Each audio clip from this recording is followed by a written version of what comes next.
Hey guys, बहुत बहुत स्वागत है आप सभी का हमारे यूट्यूब चैनल पर जिसका नाम है इन्वेस्ट इन स्टॉक। दोस्तों, बात कर रहे हैं सुज़लोन एनर्जी लिमिटेड स्टॉक के बारे में। आज के दिन अगर परफॉर्मेंस की बात करें तो 1.5% से लेकर 2% का गिरावट हमें स्टॉक में देखने को मिल रहा है। और डे रेंज की बात करें तो ₹6.90 से ₹7.20 का हाई हमें स्टॉक में बनता हुआ नजर आ रहा है। ईयर रेंज में देखा जाए तो ₹3.30 का लो और ₹9.45 का हाई हमें पूरे साल के दौरान देखने को मिला।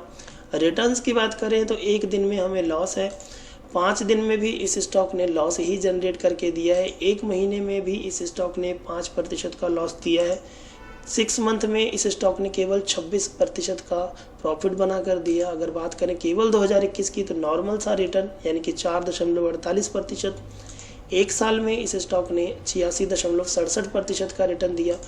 5 साल में हमें लॉस देखने को मिलता है। और अगर मैक्सिमम रिजल्ट की बात करें तो यहाँ पर हमें 100% का लॉस देखने को मिल रहा है। तो एक समय पे ये जो स्टॉक है हमें ₹350 के लेवल के ऊपर ट्रेंड करता हुआ नजर आ रहा था, लेकिन अभी आप देख सकते हैं ये एक पेनी स्टॉक बनकर रह चुका है ₹7। और जितने भी बिगिनर्स होते हैं, जितने भी रिटेल इन्वेस्टर्स होते हैं, ऐसे स्टॉक्स में बहुत जल्द स्टक हो जाते हैं। तो करना क्या चाहिए? देखिए दोस्तों, स्टॉक का प्राइस बेशक बहुत कम है, लेकिन रिटर्न देखेंगे तो आपको रिटर्न यहाँ पर अच्छी खासी बनती हुई नज़र नहीं आएगी। और ये जो 6 महीने या 1 साल वाली रिटर्न आपको देखने को मिल रही है, इसके पीछे का वजह आप सभी को पता होगा कि लॉकडाउन की वजह से सभी स्टॉक जो है क्रैश हुए थे और उस समय इसका प्राइस भी हाफ रह गया था, और इसी की वजह से हमें 85% का पॉजिटिव रिटर्न देखने को मिलता है। तो क्या करना चाहिए इस लेवल पर? क्या हमें बड़ी खरीदारी करनी चाहिए या थोड़ी बहुत अमाउंट इन्वेस्ट करनी चाहिए? तो देखिए दोस्तों, इस स्टॉक में हमें इस लेवल पर बिल्कुल भी एंट्री नहीं लेनी है, क्योंकि अगर हम इसके ग्राफ में देखेंगे तो ये स्टॉक लगातार up trend and low trend में रहता है, गिरावट भी होती है और यहाँ पर डाउन ट्रेंड भी देखने को मिलता है। तो जब कभी भी डाउन ट्रेंड लगे तो आपको इससे भी सस्ता आपको खरीदने को मिल सकता है ये स्टॉक। और रही बात इन्वेस्टमेंट करने की, तो रिन्यूएबल एनर्जी का स्टॉक है, यानी कि रिन्यूएबल सेक्टर का स्टॉक है और इन फ्यूचर इसकी बहुत ज़्यादा डिमांड हो सकती है। तो एक पेनी स्टॉक की तरह ट्रीट कीजिए। अपनी टोटल कैपिटल का 20% जो हिस्सा है इस स्टॉक में आप इन्वेस्टमेंट कर सकते हैं एज ए पेनी शेयर। और as a penny share invest करने से पहले आपको एक चीज़ का ज़रूर हौसला रखना चाहिए कि जब कभी भी किसी पेनी स्टॉक में पैसा लगाते हैं तो उस पैसे को आप बिल्कुल भूल जाइए, क्योंकि वो पैसा आपको या तो एक मल्टीबैगर रिटर्न दे सकता है या फिर वो डूब सकता है। तो इस शेयर में भी आप वैसा ही सोचकर इन्वेस्टमेंट कीजिए, क्योंकि अगर इसके आप फाइनेंशियल देखेंगे तो आपको समझ में आएगा कि कंपनी काफ़ी लंबे समय से किस तरह का परफॉर्मेंस दे रही है। अगर हम इनके टोटल फंडामेंटल्स और फाइनेंशियल्स देखेंगे तो आप यहाँ पर समझ पाएंगे कि मार्केट कैप जो है 6,320 करोड़ की है, और बाकी का मैंने आपको बताया कि ₹3.03 से ₹9.45।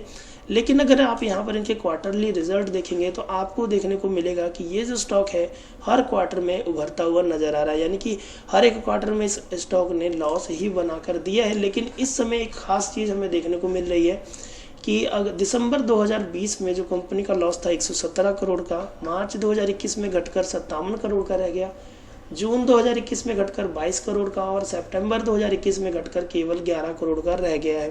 तो धीरे धीरे कंपनी लॉस से रिकवर हो रही है और हो सकता है अगले क्वार्टर में कंपनी एक पॉजिटिव नंबर, पॉजिटिव फिगर लेकर आए और उसके बाद से स्टॉक में अच्छा खासा बूम, अच्छी खासी तेजी जो है हमें देखने को मिल सकती है।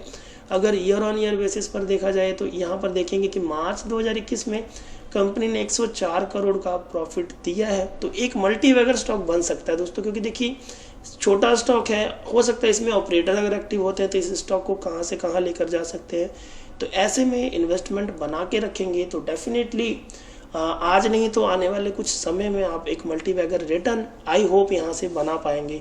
बाकी अगर आप यहाँ पर ये सोचते हैं कि शॉर्ट टर्म में 2-3 महीने, 4 महीने या 5 महीने में अच्छा खासा रिटर्न बना लें इस लेवल पर एंट्री लेकर, तो मुझे नहीं लगता कि ये आपका सोचना यहाँ पर सही रहेगा या नहीं रहेगा। और इस स्टॉक में पैसा लगाने के लिए एक पॉजिटिव पॉइंट मैं आपको और बताना चाहूँगा कि अगर इनकी बैलेंस शीट देखेंगे तो कंपनी ने अपने बोरोविंग्स को यहाँ बहुत ज़्यादा कम किया है। मार्च 2020 में कंपनी के पास 13,220 करोड़ का बोरोविंग था, जो कि 2021 में घटकर हाफ रह गया, यानी कि 6,925 करोड़ का। और इस क्वार्टर में अगर आप देखेंगे तो 6,640 करोड़ का हमें बोरोविंग देखने को मिलता है। साथ के साथ रिजर्व भी यहाँ पर रिकवर होते हुए नजर आ रहे हैं।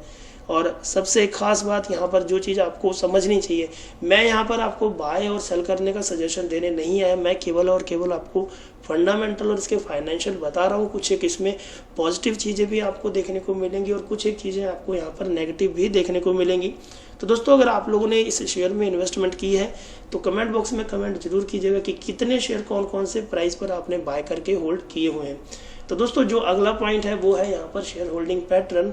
अगर आप देखेंगे कि प्रमोटर हर क्वार्टर में अपनी जो होल्डिंग है उसको डिक्रीज कर रहा है, ख़त्म कर रहा है। दिसंबर में ये जो होल्डिंग थी 17.46 की थी, जो कि घटकर हमें यहाँ पर 31 मार्च 2021 वाले क्वार्टर में 17.17%, उसके बाद 30 जून 2021 को घटकर 16.52% का स्टेक, और सेकेंड क्वार्टर में अगर आप देखेंगे कि 16.41% का स्टेक जो है प्रमोटरों के पास बचा है। तो प्रमोटर अपनी होल्डिंग लगातार डिक्रीज कर रहे हैं और जितनी होल्डिंग प्रमोटरों के पास पड़ी है वो भी यहाँ पर प्लेज है, यानी कि प्रमोटरों ने अपने शेयर्स को यहाँ पर गिरवी रखा हुआ है। बात कीजिए अगर फॉरेन इंस्टीट्यूशन की, तो यहाँ पर फॉरेन इंस्टीट्यूशन ने थोड़ा सा इंटरेस्ट दिखाया है, अपनी हिस्सेदारी यहाँ पर बढ़ाई है और लगातार फॉरेन इंस्टीट्यूशन यहाँ पर इन्वेस्टमेंट कर रही है। डोमेस्टिक इंस्टीट्यूशन की जो स्टेक है यहाँ पर थोड़ा सा डिक्रीज हुआ हमें देखने को मिलता है और बाकी का अदर्स के पास है, अदर्स की होल्डिंग भी यहाँ पर हमें ज़्यादा देखने को मिल रही है। तो उम्मीद है कि ये स्टॉक आने वाले समय में एक मल्टीबैगर रिटर्न बनेगा और एक उम्मीद के सहारे आप यहाँ पर इन्वेस्टमेंट कर सकते हैं। लेकिन आप यहाँ पर अगर ये सोच के इन्वेस्ट करते हैं कि हमें 100% रिजल्ट मिलेंगे तो बिल्कुल भी ऐसे स्टॉक्स पर भरोसा मत कीजिएगा, क्योंकि पेनी शेयर्स जो होते हैं, पेनी स्टॉक्स जो होते हैं वो काफ़ी ज़्यादा रिस्की होते हैं। तो आप लोगों ने अपने पैसों को बचाना है, अपने रिटर्न्स को ज़्यादा से ज़्यादा मैक्सिमाइज करना है और जितना ज़्यादा हो सके रिटर्न बनाना है। दोस्तों, ज़्यादा लालच नहीं करना है। बार बार कह रहा हूँ कि एक पेनी स्टॉक है और एक पेनी स्टॉक की तरह ही इस स्टॉक को आप लोगों ने ट्रीट करना है। तो ये थी एक छोटी सी अपडेट, छोटी सी जो एनालिसिस इस स्टॉक के बारे में। उम्मीद करूंगा ये वीडियो आप सभी को पसंद आई होगी।